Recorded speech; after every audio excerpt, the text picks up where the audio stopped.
G'day everyone, welcome back to another adventure here in Malaysia. In our last video, we wrapped up our very first week in Kuala Lumpur, figuring out our new life on the road, exploring the city, and trying to find our rhythm with two little ones in tow. This week, we're stepping things up, literally. We're heading to one of Malaysia's most famous landmarks, the Batu Caves, marked by a massive golden statue and a cavernous temple hidden at the top of 272 rainbow-coloured steps. It's going to be a test of patience, legs, and snack supply with our two little ones along for the ride. Cool, good morning. So it is Batu Caves day today.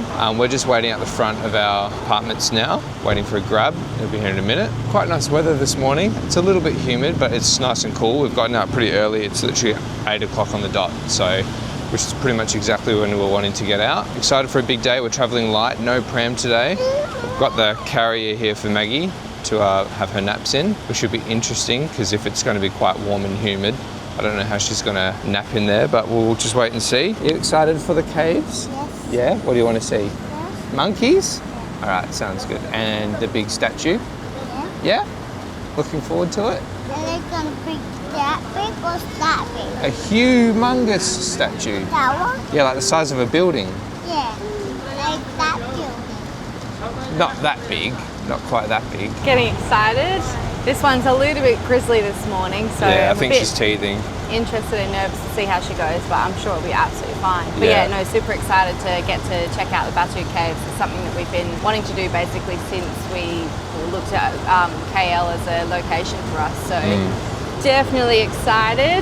And yeah, as you say, like the weather's so cool this morning compared to the last few days. So yeah, hopefully it stays that way. It's going to serve us well having to climb up so many steps with a big heavy bag and a baby in a carrier, so we'll see how we go, but yeah, super excited.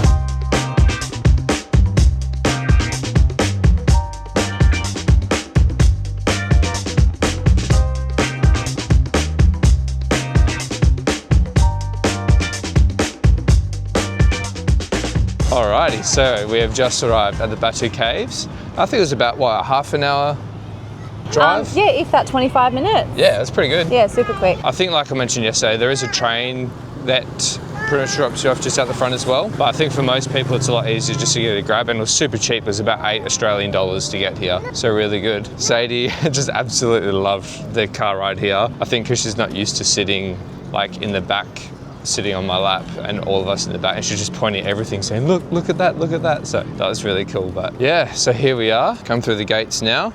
There's just like a bit of a car park at the front here. There's a little school over there. So essentially you get dropped off at the front here, and then there's just like a bit of a drive through here, and then you can just see the caves up there, and then the famous statue, which we'll take a bit more of a look at in a second. I gotta say that statue is a lot larger than I thought. Probably not doing it justice capturing it like this. The Batu Caves is one of Malaysia's most famous landmarks. Right at the entrance, you're greeted by a massive 42-metre tall golden statue of the Hindu god of war, Lord Murugan. Behind it, 272 colourful steps lead you up to a series of limestone caves filled with Hindu temples and shrines. Some visitors make the climb to pray or seek blessings, while others, like us, simply come for the epic views and the cultural experience. It looks insane, like the cliff just coming sheer up in front of you with all this greenery, and then these beautiful like rainbow steps just sort of smack bang in the middle. It just, I don't know, it looks amazing, doesn't it? Yeah, it's really cool. And this beautiful, beautiful, massive golden statue that Sadie is obsessed with. Yeah, she's addicted to the statue. She keeps saying it looks like treasure. Yeah. Fair enough. Yeah, I actually just can't wait to climb up, but it's a beautiful day for it. I want to It stay really here and take some photos and stuff, but I'm just itching to climb the steps and have a look inside the cave. Having kids, we're going to have to slow down first before we climb up, have something to eat, because you can't really eat when you go up the stairs and get to the top because of the monkeys. Yeah. So we'll definitely eat down here first, get the kids nice and full, do our toilet break, because obviously no toilets at the top either. Yeah. And then, then we'll head up. Yeah. But yeah, itching to go.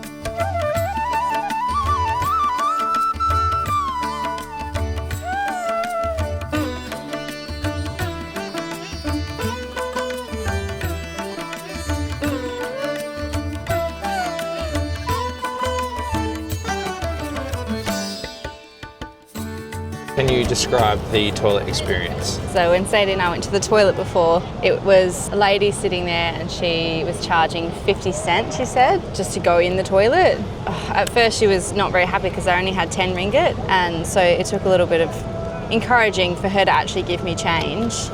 And then when we went through, the toilets were pretty bare minimum. Pretty much we had to walk past like 8 toilets because they were all either broken toilet seats or water everywhere all over the toilets. Like they were just all really gross. And then even when we went, there was no toilet paper, which I get, like they've got their... Were they squatty potties?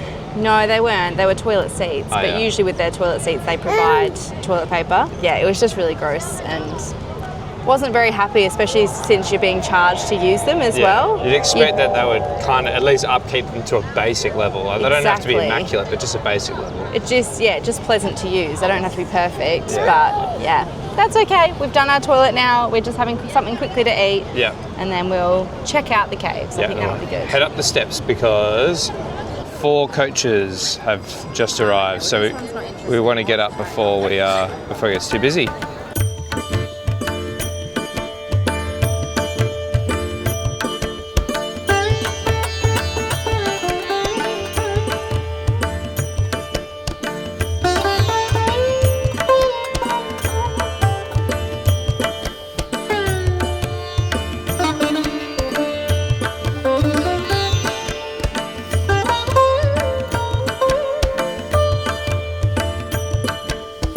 We are making the climb up now. The steps are pretty good. They're a little bit shallow, so for people with big feet like myself, you're kind of half hanging off. It's good. Oh, there goes a monkey. It's good for the kids. Sadie's a trooper. She's already gunning it up. A bit hectic because there's a lot to see. You kind of just want to keep moving because you've got quite a few people behind you. Woo, it's starting to get warm now.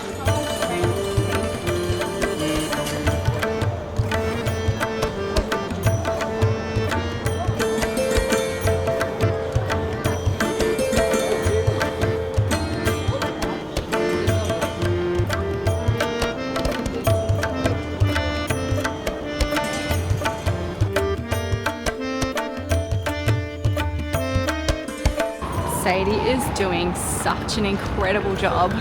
She's just powering on up. Almost at the top. So, getting there. Oh, so close to the top, Sadie. Go on, keep going. You did it! Woohoo! So proud of you. Well done. After the climb, walking into the cave honestly felt like stepping into a whole new world. Cool, calm, and filled with the sound of ringing bells and the smell of incense drifting through the air. The girls were a bit restless at first, but even they were quickly settled by the peace and tranquility. Wow. It's pretty cool, hey? It's just insane how like tall it goes. Yeah. And like what they've been able to get in here. Yeah. I'm glad it's so nice and cool in here. There's a sort of faint smell of incense, which is really, really nice.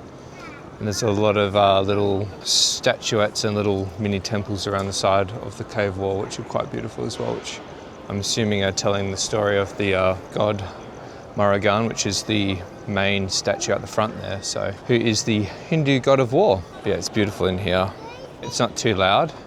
It's actually quite peaceful, except for Sadie being incredibly impatient, which is a bit frustrating because I just want to take my time and take it all in and take some photos as well. Yeah, the crowds are starting to come in here. I think a lot of people don't actually climb up the steps to the top here. A lot of people probably just come, stay down the bottom, get their photos of the statue and the rainbow stairs going up and not actually climb up here, which is a real shame because it's stunning up here. And to be honest, the climb isn't that bad. Oh, I love that smell of the incense. It makes you feel really calm and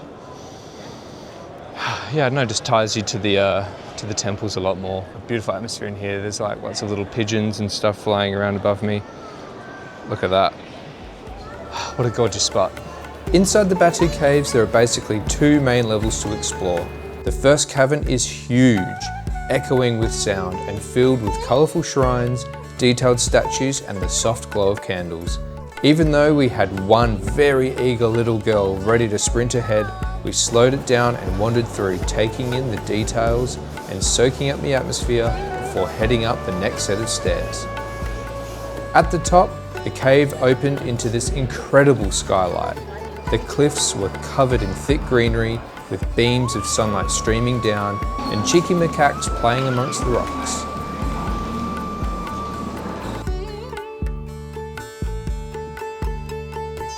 This is just incredible, like seeing these sheer cliff walls heading straight up to all this beautiful greenery at the top, and there's just monkeys climbing all along the walls. You've got all these like really cool temples and religious shrines, just amazing. And it's so cool in here as well because it's obviously a lot more shaded and surrounded by this rock.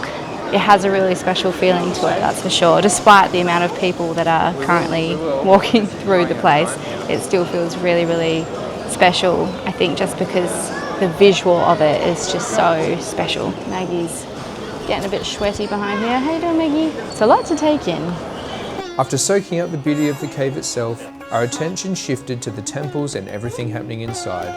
We watched as visitors brought in offerings, and in return, the priest blessed them with a mark of ash on their foreheads.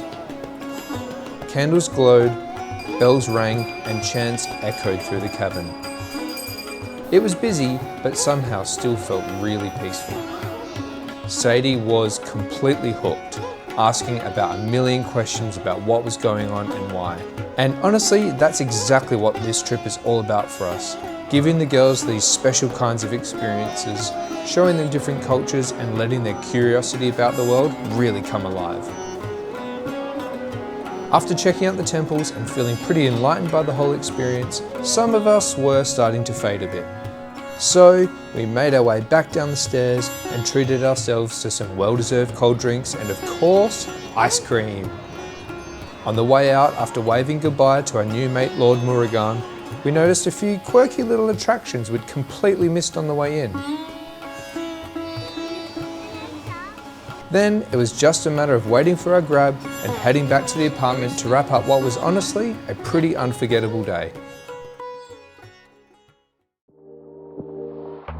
What did you think of the caves? I thought they were really, really just nothing like I've ever seen before.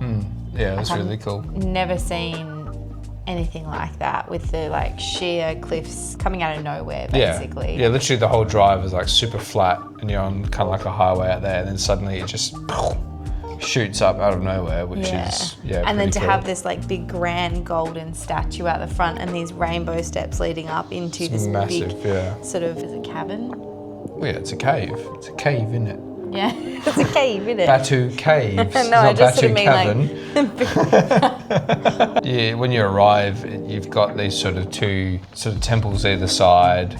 The massive statue in the middle, which you can see from like ages away. Even as you're driving in, you can see the statue just rising up, and it's awesome. It's so cool to look at. It's just immaculate. Obsessed with the golden statue. Yeah, she loved it. Obsessed with it. Yeah, the whole time she was saying, oh, like, what's it a god of? And like, you know, all sorts of curious little questions like that. I thought going into it that the climb up the steps was going to be a nightmare, but actually that was almost one of the funner parts, I think. Yeah, it was an enjoyable challenge. I was the same. I honestly thought, especially because I knew I was going to have Maggie on my back, I honestly thought, oh goodness, like, I'm going to get a quarter of the way up and be like dying on a stair. Yeah. But we obviously wanted to rest a bit more as well because Sadie was doing it all by herself. She wanted to do it all herself. Which we're so proud of her for that. Yeah. Like, she did an amazing job. She climbed every one of those 272 steps herself. Yeah. Because she just kept going, I can do it, I can do it. Yeah, and Maggie was really happy on your back as well. And funnily enough, I think it's the first time we've ever put Maggie on your, or any of her backs using a carrier.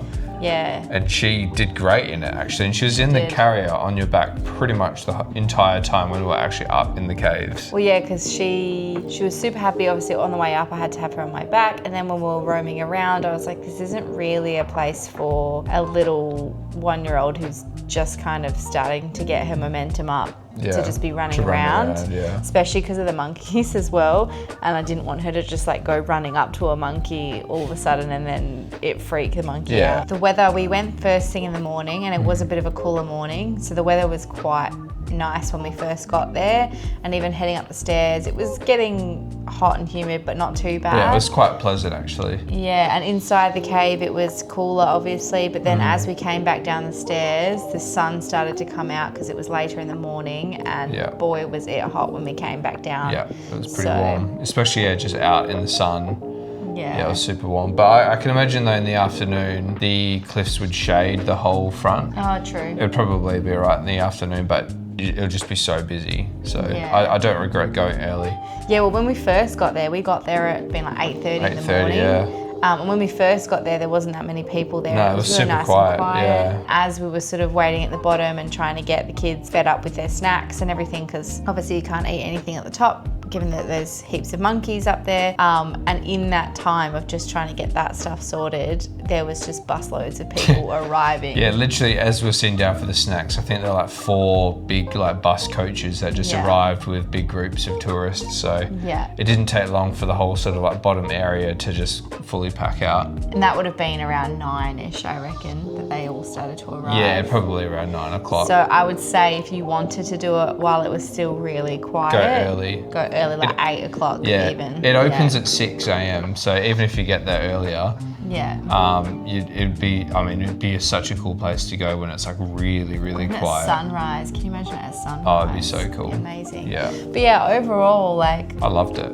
Loved the experience, loved the little challenge that it had, loved the immersion into the culture. Sadie enjoyed it. I think with kids, like I think especially given young kids, because they don't really quite grasp the concept of it and the gravity of it, it kind of wore off reasonably quickly with her. But I think she also was just so determined to just keep going. Definitely would recommend to anybody coming to Kuala Lumpur. Absolutely, you got to go. And it's so close to the city. Like we're staying pretty much right in the center of the city. It was about a 25, maybe 30-minute grab ride there, and it cost about $8 Australian in the morning when it's a bit cheaper. I think when we came home it was a little bit more expensive, but like not by much, maybe a few dollars. So you can get the train, but it takes like probably twice, maybe 3 times as long, because from where we were it was going to be like super convoluted to get the train. Yeah. Because there is a train station literally right there, which is the same location where you get dropped off and picked up by your grabs and taxis and that sort of thing. So overall, loved the Batu Caves. Yeah, great experience. Would definitely recommend going if you're staying in KL, and it's a good spot to go with kids.